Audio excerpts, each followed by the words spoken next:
Good morning, Hank, it's Tuesday. So I really loved your video about perspective, and in the beginning of it you were like, everybody write in the comment box, no math allowed, no Google searches, how long ago you think it was a million seconds ago. And my immediate thought was, that's easy, 12 years. Of course, it turns out that it is in fact 12 days. I'm not very good at measuring time, as longtime nerd fighters will no doubt remember. That once acted as if a minute had 100 seconds in it. It's very embarrassing. Anyway, all that made me think about perspective and where I was a million imagined seconds ago. So here's a story. I was 24 and my longtime girlfriend had just broken up with me, and I was living in Chicago in what had been our apartment with what had been our cat. And I was pretty depressed. I thought the depression was a result of having been dumped, but in retrospect, getting dumped was probably at least partly a result of the depression. You know, with its incumbent, like, obsessive thinking patterns and self-focus and inability to, like, do anything. Also, I was trying to write a novel, but I hadn't written a sentence I liked in more than a year, and while I did have, like, a great job at Booklist magazine and wonderful colleagues and friends and a great family, I was really losing it. Hank, to give you some context, a lot of days the only thing I would eat or drink would be 1 2-liter bottle of Sprite, which is a bad nutrition strategy on many levels, including the fact that you lose a lot of weight,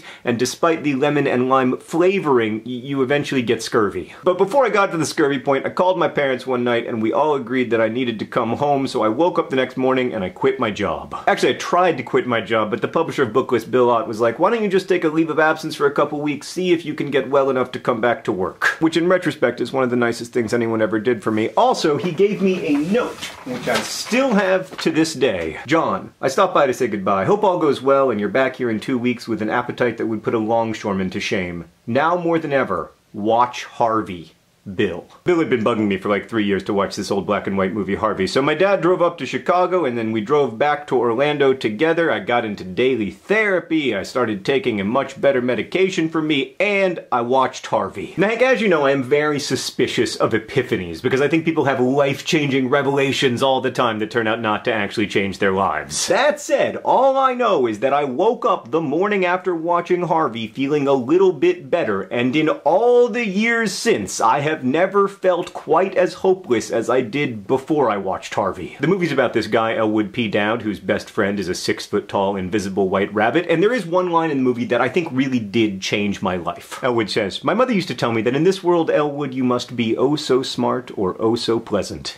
Well, for years I was smart.